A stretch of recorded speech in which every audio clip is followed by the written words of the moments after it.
sapagkat ito na ang katuparan ng pangako ng ating Panginoong Hesukristo na kanyang susuguin ng Espiritu Santong mga aliw. Makakarinig kayo ng mga digmaan at alingaw-ngaw ng mga digmaan. Ingatan ninyo, huwag kayong magulumihanan, sapagkat kailangan ito'y maganap, datapot hindi pa ang wakas. Magandang umaga po muli mga kapatid. Tayo po ay nandito para ipagpatuloy natin ang ating mga aralin hinggil sa tinatawag na kaligtasan. Ang kaligtasan po ay nakukuha yan sa pamamagitan ng pananampalataya. Hindi yan nakukuha sa paramihan. Halimbawa, doon maraming mananampalataya. Sasama ka sa karamihan dahil inisip mo nandun ang kaligtasan, pero hindi.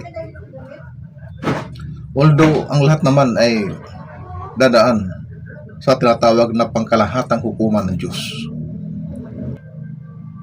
na ayon sa susulat na sa mga panahon na yun ay ang bawat tuhod ay luluhod, ang bawat isa ay haharap sa pangkalahatang hukuman ng Diyos.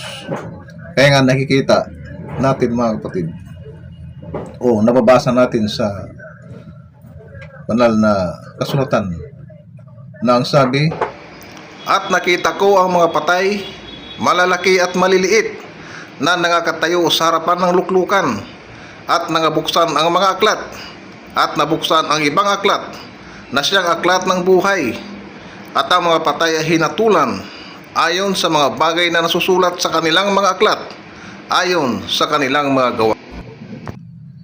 Yan. Kaya ang tao, habang nabubuhay, lahat tayo ay may kanya-kanyang aklat, na sa bawat paggawa mo ng kabutihan, yan po ay nakasulat o nakatatak sa iyong aklat sa dako ng kalangitan. At sa bawat paggawa mo ng kasamaan, yan po ay nakasulat din naman sa iyong aklat sa bahagi ng kalangitan. Kaya pagdating ng panahon, hahatulan ka batay doon sa nakasulat sa iyong aklat. Kaya lalabas na ang hahatol sa iyo yung sarili mong aklat sa pagdating ng panahon.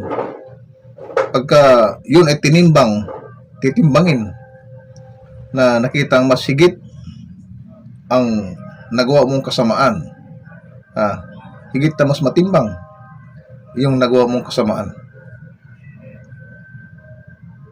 may kaparusahan ng Diyos para sa iyo. At kapag nakita naman na higit na mabigat ang iyong nagawang kabutihan, may kantimpala naman ng Diyos na nakahandang pagkaloob sa iyo. Ganyan lang po mga kapatid. Dalawa lang ang maaaring patutunguhan ng tao. Kaya nga mayroon tayong tinatawag na banal na bautismo.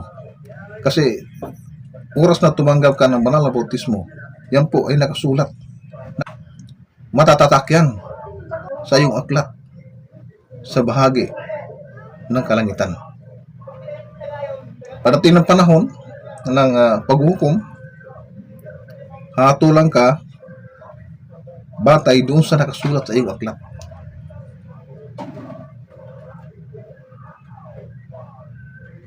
Yan po ang karunungan spiritual.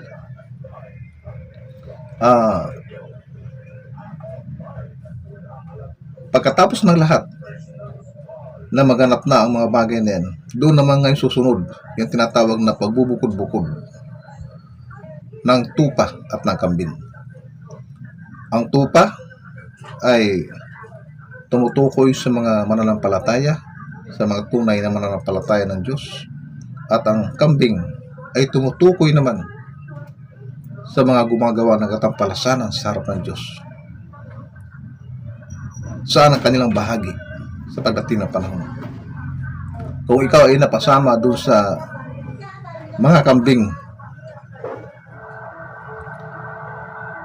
at alam ba ninyo mga kapatid na ang isa sa pinakaayaw ng Diyos, yung luluhod ka sa mga larawang inanyuan. Nakalagay doon sa aklat ng Exodo, ha? Basahin po natin mga kapatid. Pakinggan po natin.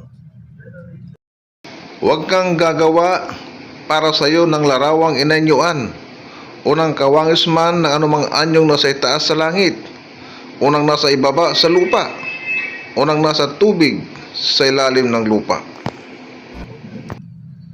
Yan.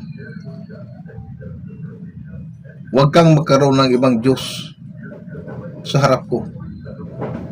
Huwag kang gagawa para sa iyo, sabi ng mga larawang ginanyuan.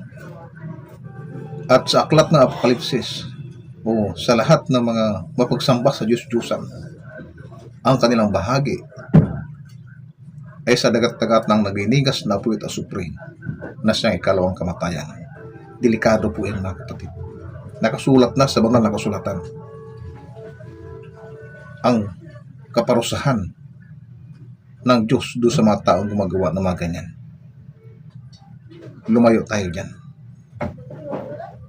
So hanggang dito po lamang mga kapatid ang maikling aralin ng pagkakalog.